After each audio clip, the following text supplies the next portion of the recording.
right, so I'll start off, as far as the injuries from the game, there's no changes or updates from what I told you last night. We'll be working on all those guys today as we go.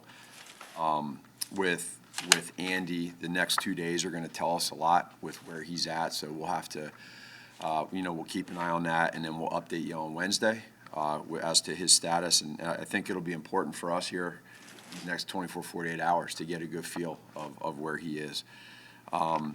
From the game, after watching the tape, one of the things that I felt after the game, and it was confirmed, was I think from the very first play of the game, you could feel the offensive line, the tight ends, the running back, the energy, the confidence in saying, you know what, we're going to start this game off the right way.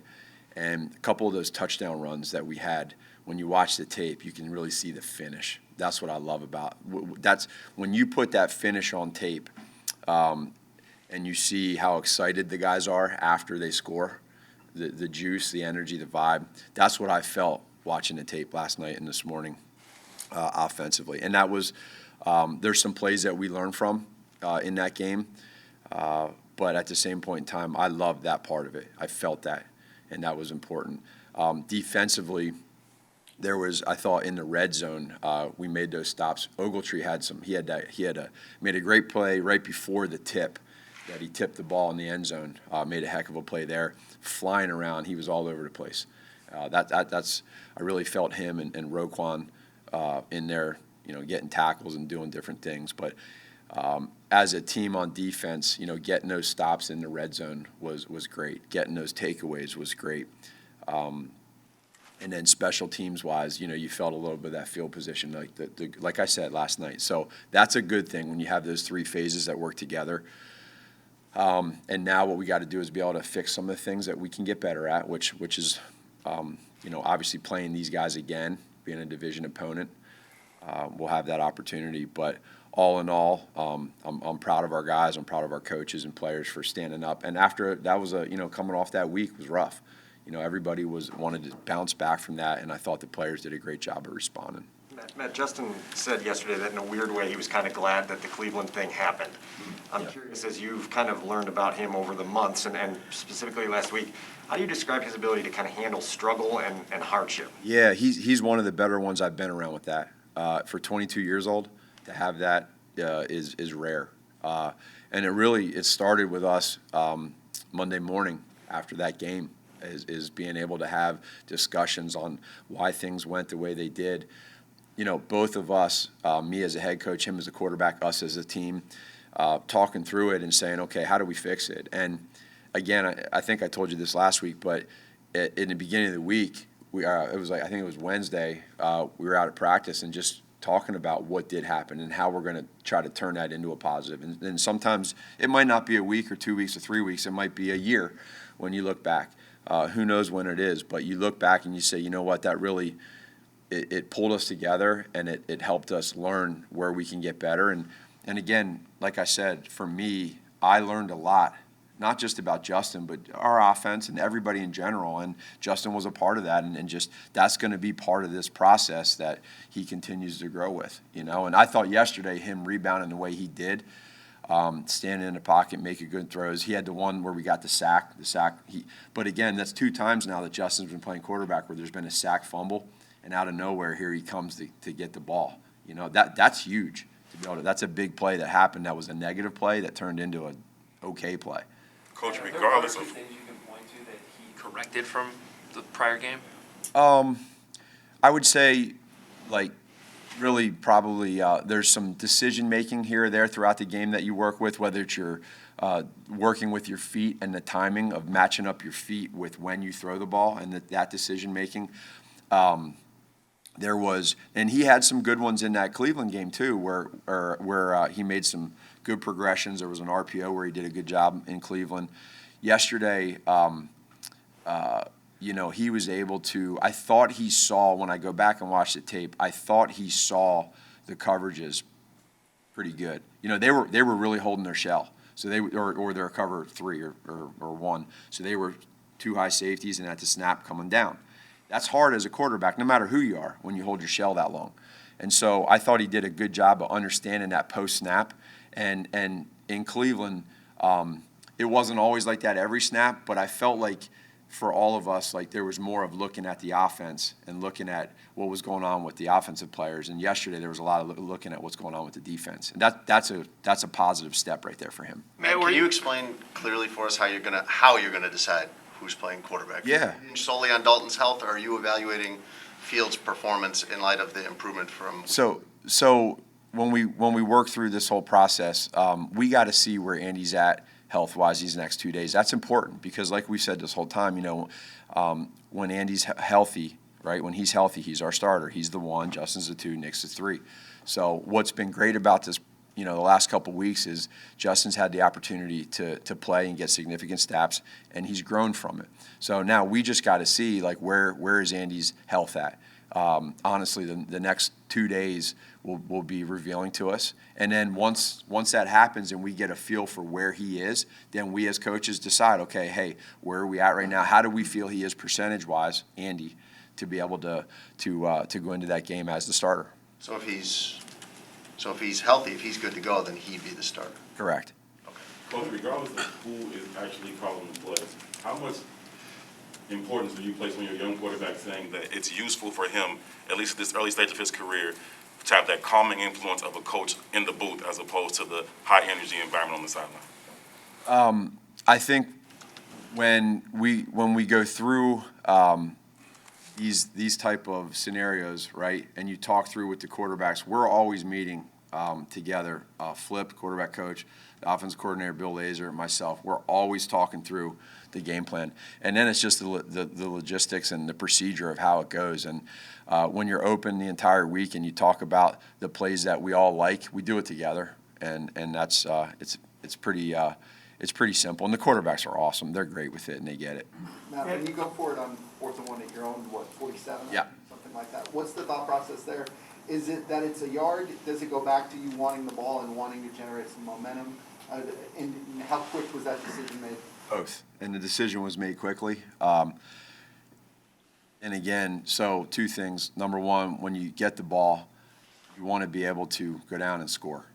Having to have to punt at midfield on 4th and 5, different story. 4th and 4, different story. 4th and 1, that's why we did what we did. I think it sent a message to our offense, the confidence we have in our offensive line and our running back, quarterback, wide receivers. Like everybody knew that was coming in, And so we talked about it as a staff. Hey, I don't know when it's going to be the first time. Is it going to be the first drive? Is it going to be the 10th drive?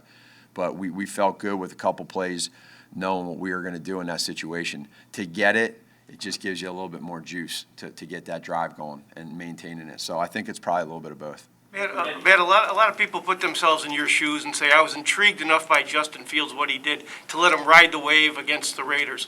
Why do you not feel that way? Again, this has been our plan, and Justin's grown, so we got to see where Andy's at with his health and all that, and then we'll I just appreciate and think that there's a lot of great things that he's done. There's a lot of things he can learn from, and Andy's also, I think it's also important to see that Andy's done a good job as well. It's unfortunate when he got hurt and moving the ball and the different things we were doing, but again, it's just I give credit to both of those quarterbacks because right now they're doing a great job. Is there a level where Fields could kind of force your hand a little bit on that? Well, I just think Reaches another level? Again, what we're focused on is just how he's played these last 2 games, and he grew from the first game to the second game.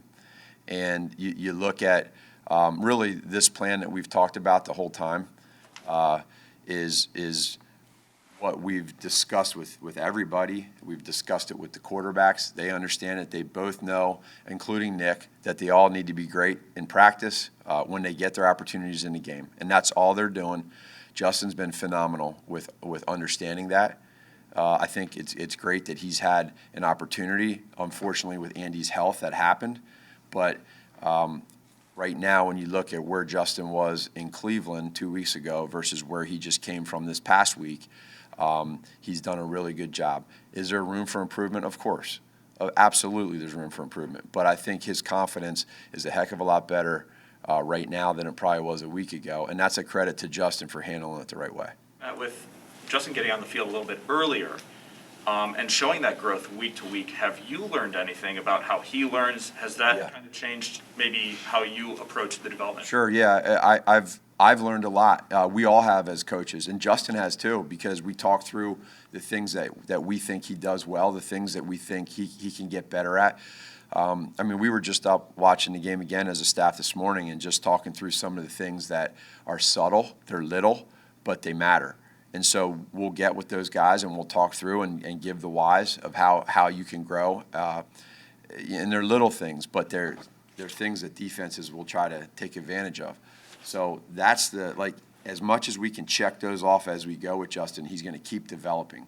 And I think the other thing that's really good for Justin too is just understanding that, it's not just showing up on Sunday and playing the game. There's a whole process to that Monday through Saturday, man. It's everything is to the hour and what you're doing from the time you wake up and what you do to the time you go to bed and how important sleep is. Distractions outside of the building, everything else that's going on. There's a lot to be a successful NFL quarterback. He's learned a lot in 2 weeks.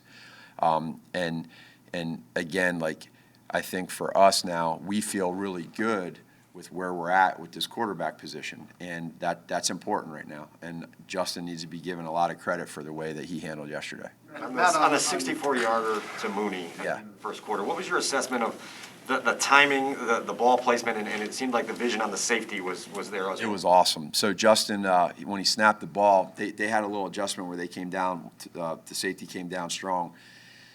Justin took a beautiful drop, set his feet, one hitch throw. Mooney ran a great route. He kept it skinny. He didn't run back to that safety to the field, and Justin threw a perfect ball. And so, those are, we need to get more of those. You don't go on 12 and 13 play drives all the time. And so they worked on that in practice. And then to have it come to fruition in the game, that's a big play. It gets everybody going, and that's growth of a quarterback. And then the offensive line, the only way you can throw that ball is with protection. They protected him. He had a green grass pocket, threw it on time. He didn't hold on to it, and he threw it exactly where he was supposed to throw it. He was thinking just like Mooney. And then so that's a heck of a play. With all you've talked about Darnell since the summer, Yeah. how rewarding is it for him to now have a game that can? It was great. Those guys, the one thing about our players on offense, and, the first few weeks have been frustrating statistically, right? But at the same point in time, when you see those guys out there yesterday, regardless of any player's stats, what you felt was that they cared so much to win that game. They didn't care what their stats were. Now, he had a good stats game. He had a couple long plays. But the other part of this, too, with Mooney, you'll see it when you watch the tape. Go watch how much blocking he did yesterday. I mean, you want to tell me that that's not pretty special when the O lineman and the tight end and your quarterback and your coaches see you blocking like that? I mean, that's pretty real. So to have 5 catches, 125 yards, do what he did, a lot of people forget about the other stuff. He did that yesterday, and that he's growing. And so that wide receiver room, just all those guys continue to keep doing that. Matt, I know you said you're. Andy, what was the process like between when we talked to you Friday and then on Saturday night when you guys called? Yeah, it was probably just more of clarity for us as we got closer to the game. That's what it was. It was clarity, and I think that made it really helped us out with that. In terms of what he was feeling, in terms of what your medical staff was telling you, what was Probably a little bit of both. Matt, with David, obviously he's a huge part of your offense. He might even be the identity of your offense right now. I understand you're still waiting for more information, but are you confident that it's not season ending? Yeah, again, we'll know more with that, Adam, as we go here the next couple of days. But for us, you hope that, right? But once we know more, then that'll give us more clarity with that. And then, what you just said is with a lot of this offense going through him, I think you all feel it, you see it, his energy, his passion, the way he runs the football. What the other stuff that you guys can't always see is how he is in practice and how focused he is and how he runs that huddle at times. And, I mean, you love that about him. So keep our fingers crossed and see where he's at. But I thought he played a really good game yesterday. And he knew going into it that we were going to be leaning on him and relying on him. So now we just got to see where it goes. But at the same point in time in any sports world, right, it's the next man up mentality. And so if that's the case, then we'll get our guys ready. And that's our job as coaches is to now be able to game plan around that. Who would be your next man up, though? How's Damian? Yeah, again, we'll know more with him, with Damian here on Wednesday, but he would be the guy. And I think you guys saw yesterday when Play, though, is what I mean. yeah, what's that? If he could play, though. Correct. If he can play, he would be the guy. You have a sense of how serious his. I don't yet. But if he can, what's that? Matt, I know that they're blocking well, but yesterday, again, the tight ends, 3 targets. Yeah. Actually, I think Graham had a hell of a block on one of those touchdown Yeah. runs. But why aren't the tight ends a bigger part of the receiving, the passing game at this Well, the one thing is, so what, in my opinion, what can happen is when you have X amount of plays in a game, some games you might have 40 rushing attempts, and of the 55 to 65 plays that you get, 40 rushing attempts or whatever that is, sometimes your numbers are going to be limited. There's other times, Hub, where you have plays called to target the tight ends, and they're not getting the shots. We have in this offense a lot of good playmakers on this offense, and so sometimes whether it's play design or whether it's just unlucky that they didn't get it, just so far this year there hasn't been a lot of targets. Now, at the same point in time, you just mentioned it. The tight ends yesterday, I thought, did a good job of really saying, you know what, we're gonna get after it in the run game a little bit, and we're gonna be a big part of that. What I'm asking, I guess, specifically with Justin, though, is that part of the game, is he not seeing all of his weapons, or? No. It would. I think for us, like there could be a game. Who knows? Like depending on how they play, there could be a game where the tight ends get 12 targets, and there's more catches. But right now, it's kind of an ebb and flow type deal with them. And the tight ends are a huge part of this offense. They're very real. And I do think like with those guys too, like they understand that and they know in different parts of the field where we're gonna hit them more or less. But also too, like that was a little bit heavier of a running game yesterday. We had 17 attempts?